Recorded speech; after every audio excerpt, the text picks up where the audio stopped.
আসসালামু আলাইকুম, hello everyone, সকলে কেমন আছেন? আশা করছি সকলে অনেক ভালো আছেন। সো গাইস, এই জন্য মূলত আপনাদের টিকটক অ্যাকাউন্ট হ্যাং করে, টিকটকে ঢুকলে টিকটক চলে না, আসে না, দেরি করে। সো কথাটা হচ্ছে কি, আপনি আপনার টিকটক অ্যাপসটি চালু করার থেকে শুরু করে এই পর্যন্ত যতগুলো ভিডিও দেখছেন সব ভিডিও কিন্তু সেভ রয়ে আছে। তারই কারণে মূলত আপনার একটা কেস জমা হয়েছে, তার জন্য আপনার টিকটক অ্যাপসটি ভারী হয়ে গেছে। কথাটা হচ্ছে কি, আপনার টিকটক অ্যাপসের সেই ওয়াচ হিস্টোরি, মানে একদম আপনি যে সকল ভিডিও দেখছেন সেগুলো আপনি ডিলিট করবেন কিভাবে, ওয়াচ হিস্টোরি ক্লিয়ার করবেন কিভাবে, সেটাই দেখিয়ে দেবো আজকের এই ভিডিওতে। এটার কারণে না ভাই, ভিডিও কিন্তু ভাইরাল হয় না, এটা কিন্তু মোস্ট ইম্পর্টেন্ট। আপনাদের প্রতি 24 ঘন্টা কিন্তু এটা ক্লিয়ার করার প্রয়োজন। কারণ হচ্ছে কি, আপনার যে ভিডিও দেখতে দেখতে যে সকল টিকটক ভিডিও দেখেন সেগুলো কিন্তু অটো সেভ হয়ে যায়, ডিলিট করলে আপনাদের টিকটক অ্যাকাউন্টটা ক্লিয়ার হয়ে যায়। সো কিভাবে এটা ক্লিয়ার করবেন সম্পূর্ণ প্রসেস দেখা দিচ্ছে আজকের এই ভিডিওতে। আপনি যদি একজন প্রফেশনাল টিকটক ইউজার হয়ে থাকেন, আপনি যদি এটা সম্পর্কে জানতে চান, তাহলে রিকোয়েস্ট করবো watch this full video. So let's get started. Alright, so guys, first of all আপনাকে যে কাজটি করতে হবে, প্রসেসটা একদম ইজি। সিম্পলি টিকটক অ্যাপসটি ওপেন করতে হবে। আমি দুইটা মেথড আপনাদেরকে দেখাবো যাতে সহজে আপনারা করতে পারেন। দেন আমরা 3 লাইন এটা ক্লিক করে দিব, তারপর সেটিংস এন্ড প্রাইভেসিতে একটা টাচ করতে হবে। টাচ করে দেওয়ার পর এখানে দেখেন একটু নিচে আসতে হবে, তারপর এখানে দেখেন সিম্পল ভাবে দেখা দিচ্ছে, একটু সাবস্ক্রাইব করে রাখেন। পরবর্তী এরকম ইন্টারেস্টিং ভিডিও পাওয়ার জন্য কমেন্টে জানান কোনো প্রশ্ন থাকলে। অ্যাক্টিভিটি সেন্টার নামে একটা লেখা আছে, সিম্পলি প্রত্যেকের ফোনে বা সেটিংসে থাকবে, সিম্পলি এটাতে ক্লিক করে দিতে হবে। অ্যাক্টিভিটি সেন্টারে ক্লিক করে দেওয়ার পর এখানে বেশ কিছু অপশন শো হবে। এখানে যদি আপনাদের আদার্স কোনো অপশন নিয়ে ভিডিও প্রয়োজন হয় একটু কমেন্টে জানান, পরবর্তী আপনার কমেন্টের ভিত্তি করে ভিডিও নিয়ে আসবো। আমাদের যে কাজটি করতে হবে, সিম্পলি ওয়াচ হিস্টোরিতে ক্লিক করে দিতে হবে, কজ আমরা ওয়াচ হিস্টোরি ডিলিট করবো। এ পর্যন্ত যতগুলো ভিডিও দেখছি আপনি চাইলে ডেট ফিল্টার করতে পারেন, মানে কোন তারিখ থেকে কোন তারিখের ভিডিওগুলো আপনি ডিলিট করবেন। তো দেখেন এখানে অসংখ্য ভিডিও আপনি দেখতে পারবেন।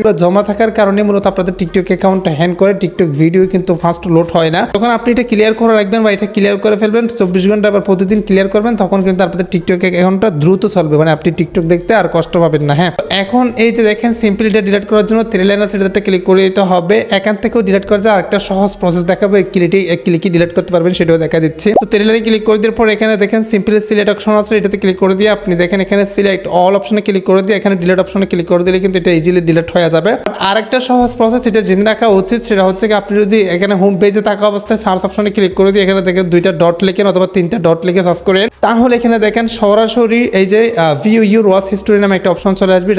এটাতে ক্লিক করে দিতে হবে। রাইট নাও ক্লিক করে দেওয়ার পর এখানে দেখেন 3 লাইন সেম ভাবে এই যে কর্নারে 3 লাইন আছে, এটাতে ক্লিক করে দিয়ে আপনি এই যে সিলেক্টে ক্লিক করে দিবেন। Then select all watch history, just আপনারা ডিলিট অপশনটা ক্লিক করে দিবেন। Delete watch history from the first 180 days will continue to keep your watch history data for some time to optimize your experience on TikTok. So আমরা simply delete অপশনটা click করে দেবো। একটা আপনি দেখতে পারতেছেন আমাদের কিন্তু সকল ওয়াচ হিস্টোরি ডিলিট হয়ে গেছে, যেটা কিন্তু আজীবনের। কেমন লাগলো অবশ্যই কমেন্টে জানাবেন। আজকে ভিডিও কেন করতে দেবো, তোমরা দেখা হবে নেক্সট একটা ভিডিওতে। Thank you so much. আসসালামু আলাইকুম।